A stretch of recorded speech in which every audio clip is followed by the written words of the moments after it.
Hello, hello, hello. I want to say thank you for joining Youth County Projects Kenya, a platform that highlights youth projects and opportunities taking place in the 47 counties in Kenya.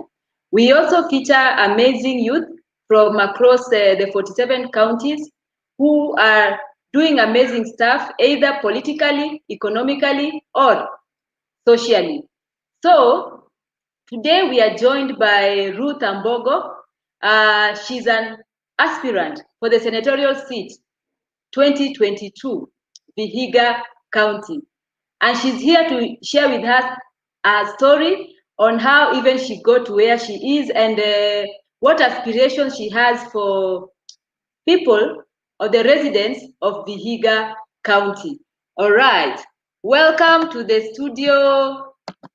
Welcome to the studio, Ruth. And if you have not yet subscribed to this YouTube channel, kindly go ahead and subscribe and like this Facebook page, share with your friends. You can even start a watch party so that even your friends can also see Ruth Ambogo. So, Ruth, Yes, karibu to the studio. asante sana.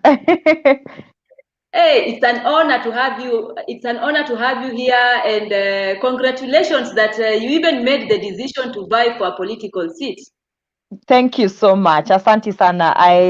It's not been an easy decision. It's been one that I have been thinking about for quite some time now, but I'm glad that I got to the point where I said, this is it and this is what I want. Yes. All right, all right, awesome. So kindly share with us why did you decide that you're going now to to embark on this particular journey? But before we even get there, I'd like Yes. you to share your story. Like, when did you realize that you have these leadership abilities? When did it start? Did it start now or it started way earlier? Kindly Uh, elaborate. well, for me, I realized that I wanted to be in leadership from a very young age. From the time I was a young girl, I had always aspired. From the time I was way back in primary school, I would always find myself being appointed as a class prefect and find myself being picked up to lead various groups, and various, like just lead various groups, whether it was choir, whether it was being within the classroom setup. My leadership skills started showing very early at a young age in primary school, and that carried on to high school, where I would be appointed to also, just it naturally would come up, that when I was in a group setting, or in a group setting, in a setting that had either choir members, or people who are doing poetry, or even just being a class prefect, I would always be appointed for to lead groups, particular groups within high school. So this went on until university, and I think I usually say that my leadership journey was a bit significant in terms of when I got to the university level, because at the university level I entered as a student on scholarship. And when I got in as a student on scholarship, I remember, this is at Strathmore University. I remember the student council at the time had started an initiative called Elimisha Citizen, Educate a Strathmore Citizen. So basically, this Elimisha Citizen was an initiative that was being run by the student council, and they would raise money to try and assist students who are unable to finish paying their school fees. So what happens at Strathmore is that you're given, for example, 70% scholarship, and then 30% is you need to cater for the 30%.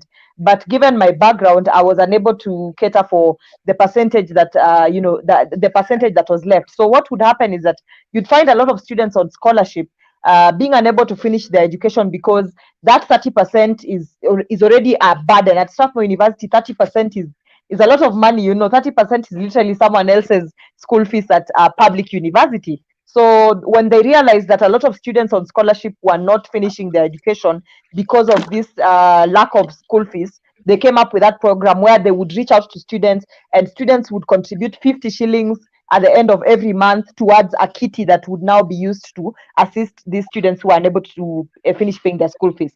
So when I entered in, I was a CPA student, and I was unable to pay my CPA school fees, and they came through for me, and I became the very first beneficiary. So for me, I think I was so touched by the fact that students who had no idea, no clue who I was, who had no clue, where I was coming from, were giving money to assist me be able to finish my CPA course.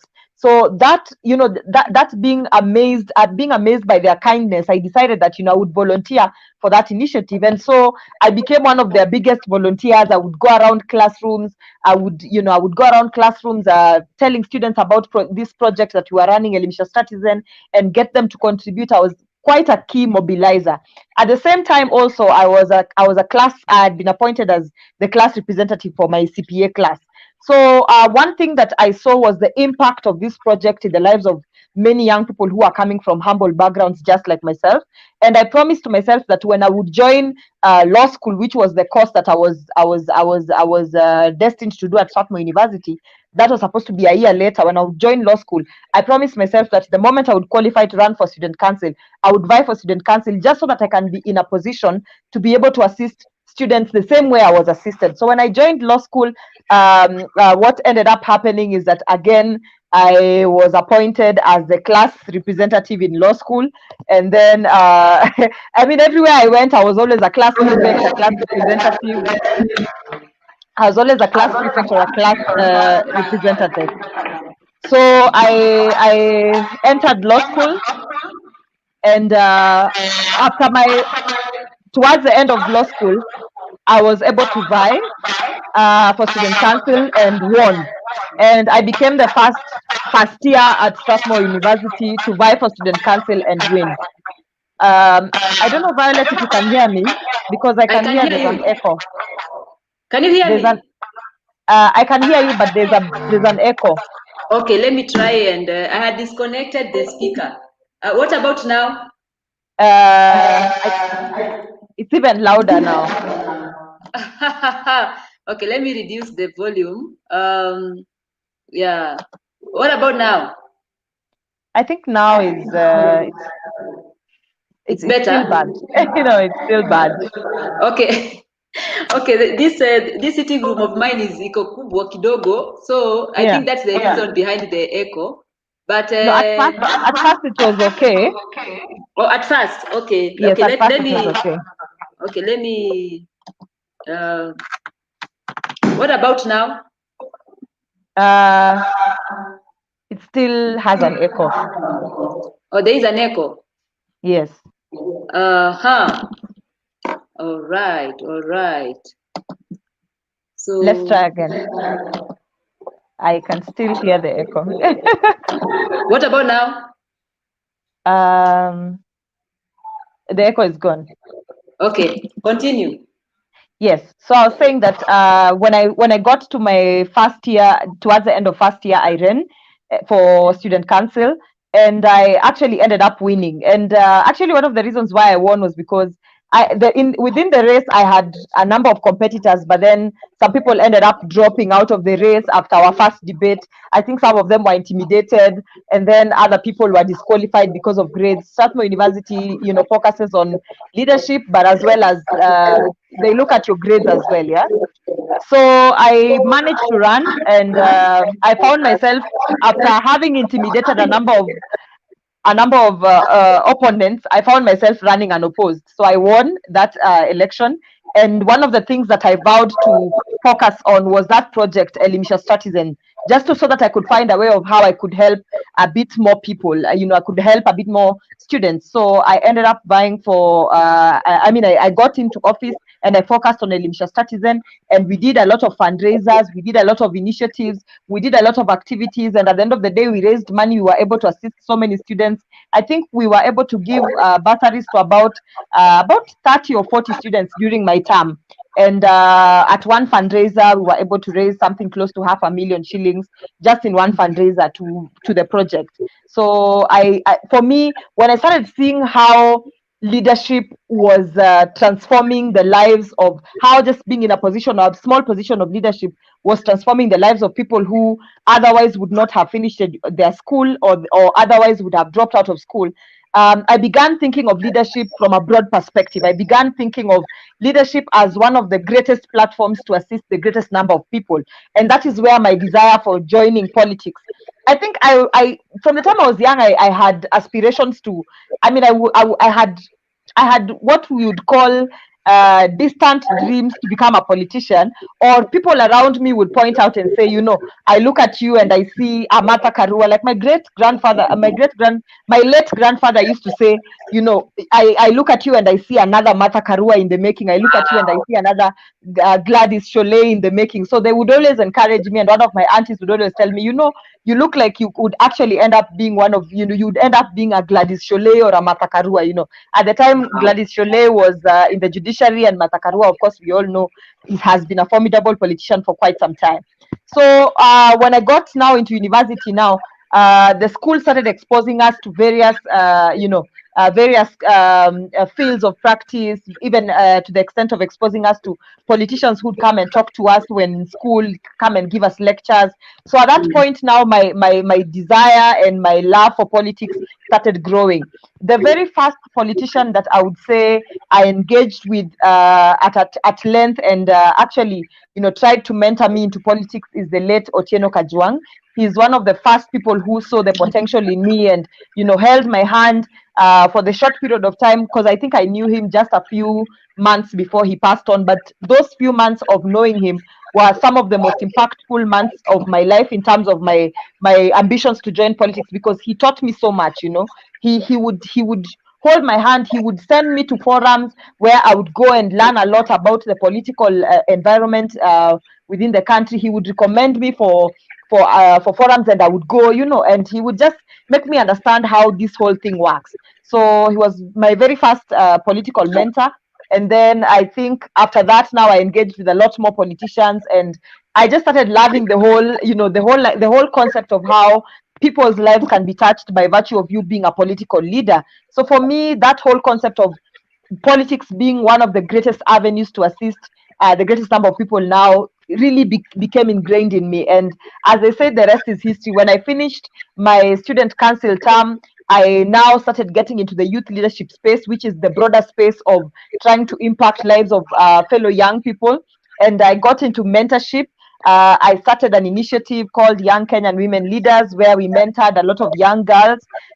We went around universities mentoring girls, after which I found myself in the Youth Senate, where I served as a deputy president for, I think, a period of 1 year.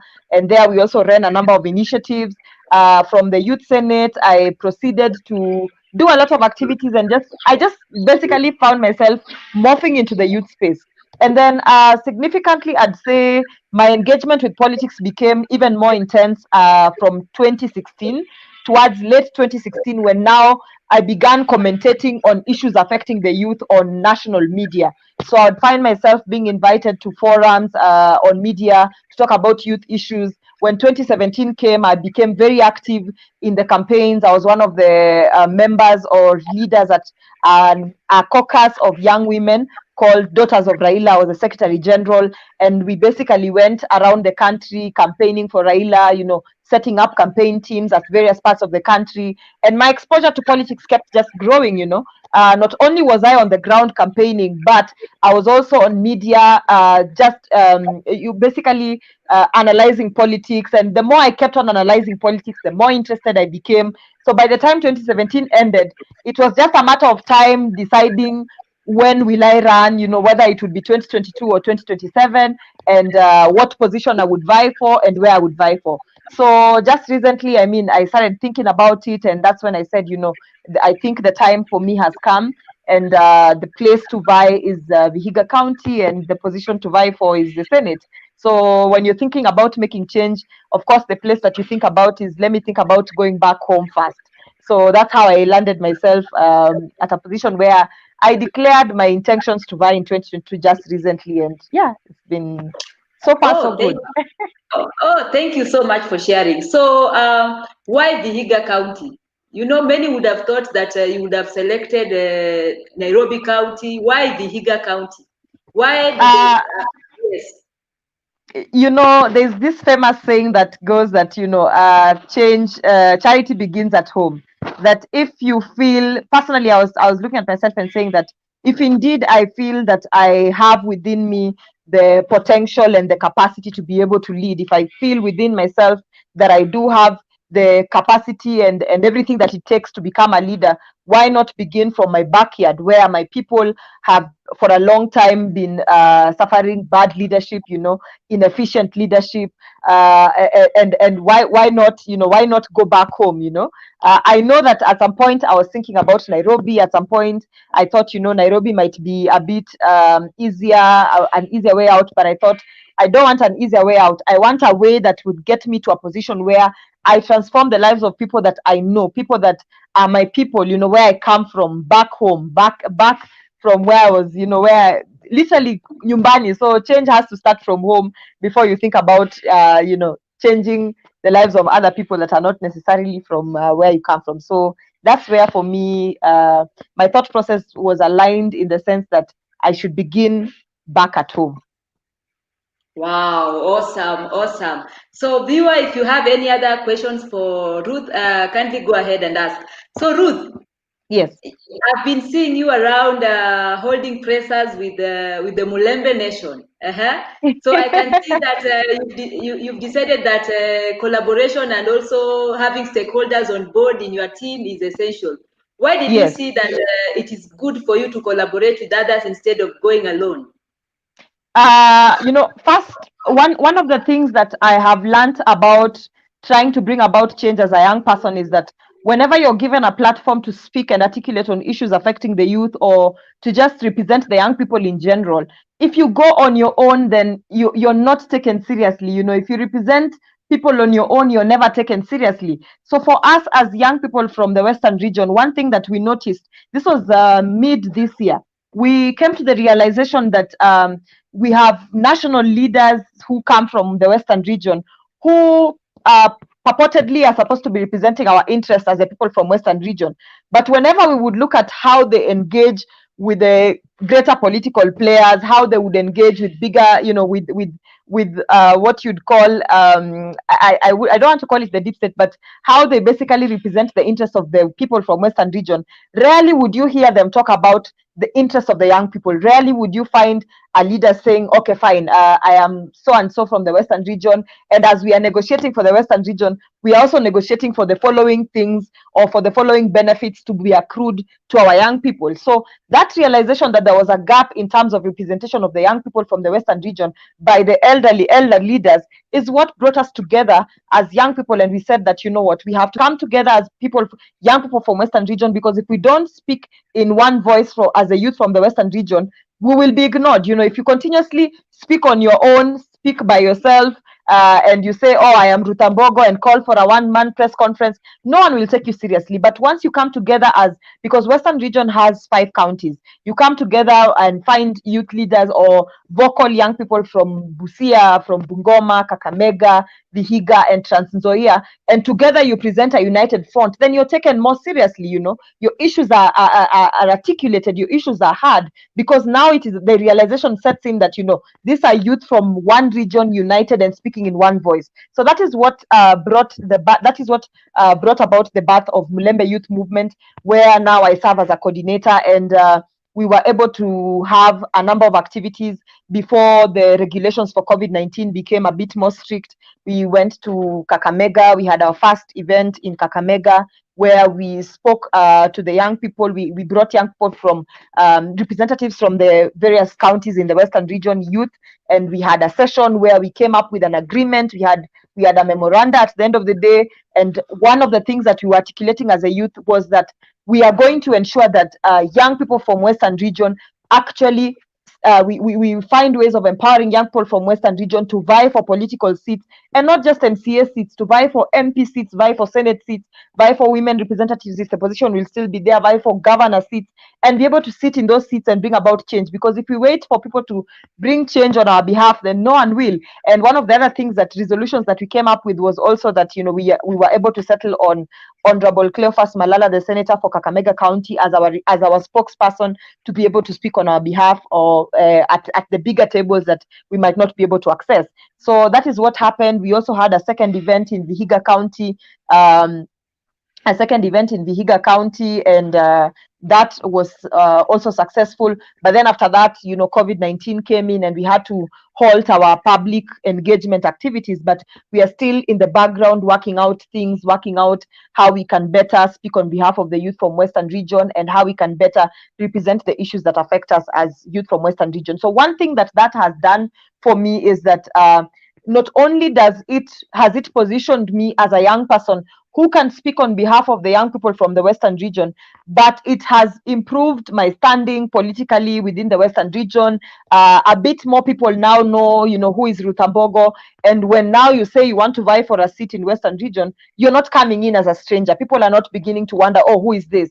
So, that alone in itself makes people, by the time you're mentioning, your name is being mentioned somewhere, people are able to put a face to the name. They're able to say, oh yeah, I heard about her, or I've seen her in Mulembe Youth Movement, I've seen her in these activities, and therefore I believe that she's somebody that can be trusted with leadership. So that unity improves your standing as a leader. It ensures that you're taken seriously, your viewpoint is taken seriously, and even your standing as an opinion shaper is strengthened by just uniting with other young people from the Western Region. All right, thank you. And I'd like to talk about now the BBI, and we can now see that all the political leaders have now come together to support the BBI. Do you think there is space for youth? Because these are political seats that that they would like to that they have created for 2022. Do you think there is space for youth in the BBI? And if it is not there, what can youth do to ensure that they have a seat at the table? In all honesty, I think there is a lot of space for the young people in the BBI. I think the background noise is back again. Oh, okay. Continue. I'm saying that there is a lot of space for the young people in the Building Bridges initiative. I was one of the young people that actually presented the views of the youth before the Building Bridges initiative task force back last year when they were collecting views. And one of the things that we had articulated or championed for was what has now been included in the BBI in the name of the Youth Commission. We had articulated or championed, we wanted that a body be created that would represent the interests of the young people and that would be run by a body that would be run by the young people to represent the issues of the young people in all sectors, to ensure that issues that affect the young people are mainstreamed in all sectors of government and basically in all sectors of society and all sectors in all departments to be precise. So we presented the views before the task force, and we saw that within the final report, the Youth Commission was one of the provisions that were made, and even in the bill, it is now in the constitutional amendment bill that there will be established a youth task force that will mainstream the interests of the young people in all sectors of government. And this task force is going to be represented by 6 members, 4 of them being young people. So I think that is a big win for the youth. In the previous proposition, or rather in the previous document that had been launched at the BOMAS, the last document that had been launched at BOMAS, the positions that had been set aside for the youth for the nominative positions, the 2 nominative positions that had been set aside for the youth at the National Assembly had been taken away, rather they had been done away with.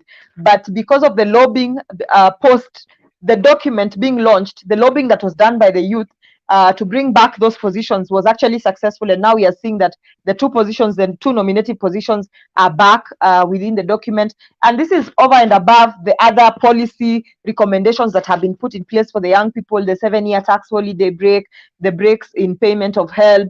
Now I'm trying to focus on the representation aspect. So we see that the gains for the youth that were there in the constitution have been retained, and we even have more gains in the sense that now we have a youth commission that shall work to ensure that the issues of the youth are mainstreamed in all sectors of government. So it's a win for the young people, if you ask me. All right. And even we have comments here. Charlene Wambui, I don't know, she's saying, I'm watching. Ruth is an entire powerhouse. I love her. Asante sana, Charlene. She's also stated that keep going, Ruth. Lots of love. I could not miss this interview for anything. Your future is very luminous. That Shalini is one of the young people that were a beneficiary of my mentorship program, and I see her doing great things right now. I am very proud of her. She's one of the people I look up to, I look to, and I say that, at least we did something good with the programs and initiatives that we were, the mentorship programs and initiatives that we put in place previously some years back. So I'm really proud of her as well. I like to see her growth and monitor her growth, and I'm seeing she's doing amazing. Yeah. All right. So even as we come to the end of the broadcast, what advice do you have for the youth, especially those ones who want to vie for political seats, but they are afraid of venturing into politics? One thing that I will say is that for sure it's not easy. It is not an easy endeavor trying to vie for a political seat in Kenya. You need a lot of resources, you need a lot of confidence, you need a lot of preparation and planning. And these are some of the things I'm just learning along the way.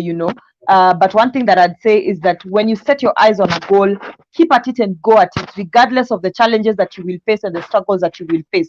At the end of the day, there will be no better time to ever run. Whether you decide to run today or you decide to buy, 10 years from now, the same challenges that you would face today are the same challenges that you will face 10 years from now. So you'd rather just make that decision as soon as possible, and so that you can have as many young people in positions of leadership. The thing about failing to have young people in positions of leadership is that it is the cause and the reason as to why we still struggle as young people to have our interests heard, to have our affairs at the table, because we do not have the numbers. So we need to have as many young people as possible vying for political seats right now. We need to have as many of us as possible putting ourselves out there. Remember, and now this is specific advice to women. Remember that we are talking the new constitutional amendment bill is foreseeing a situation whereby, in case the two-third gender principle is not met, then we will still have to nominate women into parliament.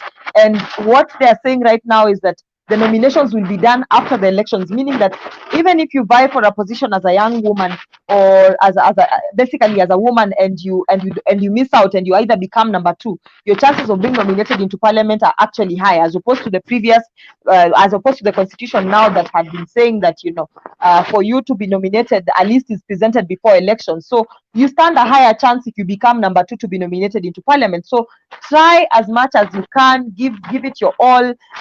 Do not fear, and if you fear, if along the way you get discouraged, remember to seek out for encouragement from your friends, from your peers, from the leaders that mentor you, from people that you look up to. Continue seeking for that motivation and keep going. And nothing is inachievable. We have seen young senators. We saw, for example, Cleophas Malala was elected into office before the age of 35, meaning as a young person, he is a proof that it can be done. We saw a member of parliament being elected, I think it was in Embu or Meru, at the age of 24. Governor Sang was just a young man, and we've seen examples and very many examples of young people who've been elected into various positions despite their age and even lack of resources or minimal resources. So nothing should stop us or prevent us as the youth from vying for the various seats that we would wish to vie for. So I'd advise anybody listening, go for it. All right, you've had for yourself. Go for it, because even now as we are speaking, if you look at the decision makers, even in government, you rarely find youth. Yeah. They would like to change this narrative in 2022. So youth from Vihiga County and all the residents from Vihiga County, vote for Ruth, because she is the best person for that particular job. And every youth who's watching this show from the 47 counties here in Kenya, be challenged by Ruth and go for this position. So Ruth, I just want to say thank you for gracing this show. And thank you for providing the platform. We wish you all the best in your endeavor. And so God bless. All right. Asante sana. All right. So viewer, we've come to the end of the show. Tomorrow we are going to speak with an amazing youth who's going to share on the challenges that youth are facing in the hotel industry. So tune in tomorrow. at 3 p.m., we are going to have another guest who's going to share on that. So thank you for joining us, and see you next time. If you've not yet liked this page, kindly like this Youth Projects Kenya page. If you've not yet subscribed to our YouTube channel, kindly go ahead and subscribe. If you'd like to be featured on this platform, so that people can get to know about what you are doing, to get to know about your projects, whether they are social, economical, or political. We are here to host you and let the world know about the wonderful things that you are doing. Do inbox us, and you're going to be our guest on this show. So enough with that for now. See you tomorrow. Asante.